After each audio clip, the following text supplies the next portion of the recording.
My feet. Step in style. Walk in wellness. Bahwa yang sudah lewat kita ke depan, kita punya mimpi besar 15 poin.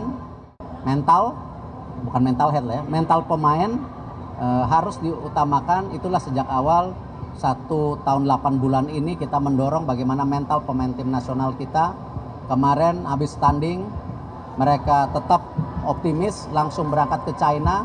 Sekarang latihan, mudah-mudahan kita bisa rebut poin maksimal. Daya juang.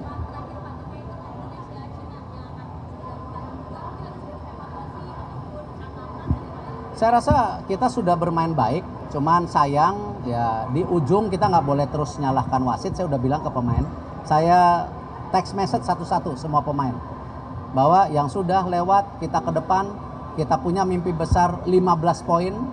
Hari ini baru 3 poin, 3 pertandingan. Kalau lawan China dapat 3 poin berarti 6 poin. 6 poin dibagi 4 pertandingan 1,5 poin. 15 dibagi 10 1,5 poin. Masih ada harapan.